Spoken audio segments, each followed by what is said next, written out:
Hello everyone, welcome to our channel that takes you on an exciting journey through real-life mysteries and stories solved in the most intriguing ways. If you're a fan of captivating narratives and tales that make you rethink the world around you, then you're in the right place. Don't forget to support us by liking and subscribing so you won't miss any of our new content. We're thrilled to share this special story with you today.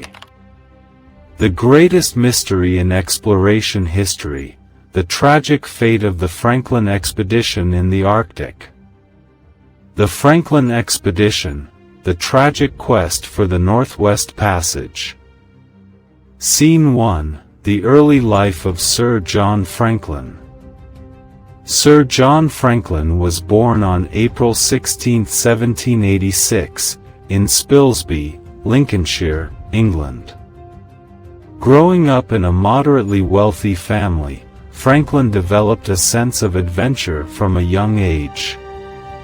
By 14, he joined the Royal Navy and soon began a distinguished career that would take him to the farthest corners of the earth. His early assignments included an expedition to the Arctic in 1819, where he was tasked with exploring the Mackenzie River and mapping the coastline of Canada's Arctic regions. Through these voyages, Franklin became a national hero, known for his detailed maps and the exploration of the Canadian wilderness. His discoveries earned him promotions, and in 1825, he was promoted to captain. His Arctic expeditions cemented his reputation, and by the mid-1830s, Franklin was celebrated for his accomplishments. But Franklin's most famous, and tragic, expedition was yet to come. Scene 2, the call to find the Northwest Passage. In the early 19th century, the Northwest Passage was a legendary route that promised to connect the Atlantic Ocean to the Pacific via the Arctic Ocean. For centuries, explorers had tried, and failed, to navigate this icy route. By 1845, Sir John Franklin, now 59, was chosen to lead a final British expedition to find this elusive passage. Equipped with the latest steam-powered ships, HMS Erebus and HMS Terror, Franklin's fleet set sail from England on May 19, 1845. These ships were specially built with iron hulls and steam engines that could break through thick ice. They were stocked with tinned food and other supplies, expected to last up to 3 years. Franklin's crew numbered 129 men, including sailors, officers, scientists, and medical personnel, all eager to succeed where others had failed. Scene 3, the journey begins, into the frozen wilderness.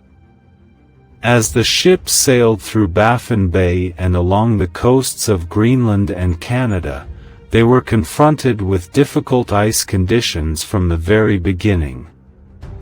Erebus and Terror pressed on through the frigid waters, but by September 1846, the ships became trapped in the ice off the coast of King William Island, hundreds of miles from their intended destination. The ice was unforgiving, and the ships could not move.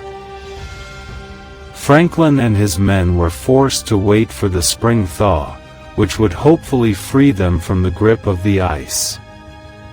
During the long, brutal winter, the men conducted scientific experiments and mapped the environment, but as the weeks turned into months, the toll of the isolation and cold began to show. Scene 4, the onset of scurvy and failing morale.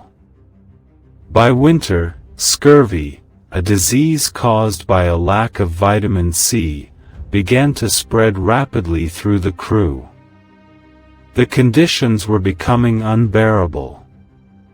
Franklin remained optimistic, hoping that the ice would eventually break, and they could continue their journey. However, the winter of 1846 to 1847 proved particularly harsh.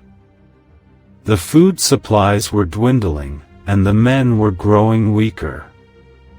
As the months passed and scurvy worsened, the crew members began to show symptoms of extreme fatigue, gum disease, and bleeding. Some died from the illness. The realization set in that survival would require more than just waiting out the winter. Something needed to be done, and soon. Scene 5. The decision to abandon ship. By April 1847, Franklin made a momentous decision: to abandon the ships and try to march overland to a British settlement at Hudson Bay. The idea was to reach safety by traveling inland, where food and shelter might be found. The men struggled to drag supplies over the ice, using 3 small boats to carry their rations. But the unrelenting cold, storms, and the vast ice fields made it increasingly difficult to continue.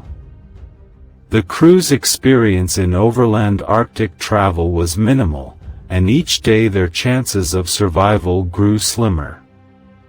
Scene 6. The decline of Franklin and the desperate struggle for survival. By January 1847, Franklin had fallen ill, possibly from exhaustion or scurvy. His condition worsened, and within weeks, he passed away.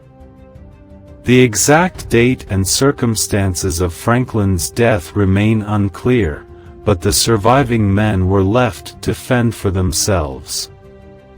Commander Francis Crozier, second in command on the Terror, assumed leadership. The remaining crew members faced increasingly dire conditions.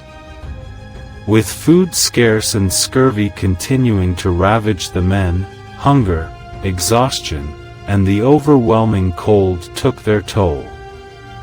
The situation became even more desperate, with some crew members resorting to cannibalism, consuming the bodies of their dead companions to survive.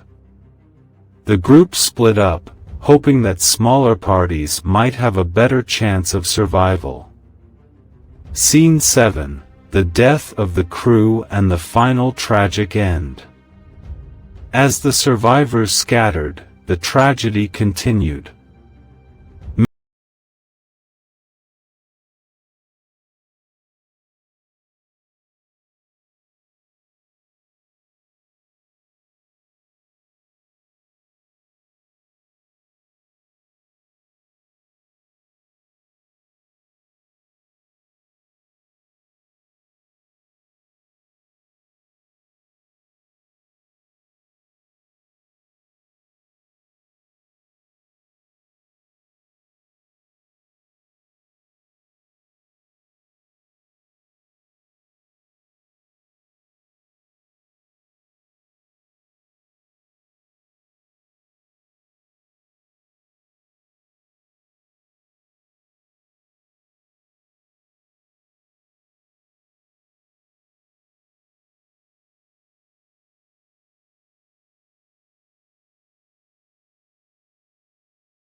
Franklin's disappearance remained unsolved.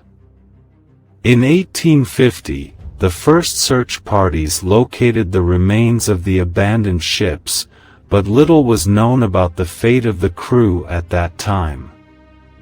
In 1854, the first tragic clues emerged when the bodies of Franklin's men were discovered, along with personal belongings, documents, and letters. These items told a grim story of the crew's last days, providing evidence that cannibalism was indeed practiced as a survival measure. Scene 9. Rediscovering the wrecks. a modern breakthrough. The mystery of the Franklin expedition took a significant turn in 2014, when Canadian researchers found the wreck of HMS Erebus near King William Island. 2 years later, in 2016, the wreck of HMS Terror *** was discovered in a similar location. These discoveries provided fresh insight into the final days of the expedition. Modern forensic analysis has helped confirm many of the theories about the crew's demise. The ships had been trapped by the ice for over a year, and Franklin and his men were forced to abandon them, embarking on a desperate journey to safety. The wrecks of the ships, along with the remains of the crew, have helped to piece together the tragic fate of the expedition. Scene 10: The Legacy of the Franklin Expedition. The Franklin expedition remains one of the most infamous and tragic episodes in the history of Arctic exploration. Its legacy has inspired numerous books, documentaries, and research projects. The discovery of the wrecks and ongoing analysis of the site continue to provide valuable lessons about survival, human endurance, and the perils of Arctic exploration. Franklin's death and the failure of his expedition have come to symbolize the dangers of venturing into unknown, uncharted territories. The Northwest Passage, which eluded Franklin, was eventually navigated by later explorers. However, the Franklin expedition's failure remains a cautionary tale of the limits of human exploration. The discovery of the wrecks of Erebus and Terror, along with the research into the lives of those who perished, continues to add to the understanding of this historical tragedy. The Franklin expedition stands as a reminder of the fragility of life when faced with nature's overwhelming forces, and the ultimate price that was paid for a daring attempt to map one of the most treacherous routes in the world. In conclusion, the Franklin expedition remains one of the greatest tragedies in the history of exploration, where human curiosity and the desire for glory cost many lives.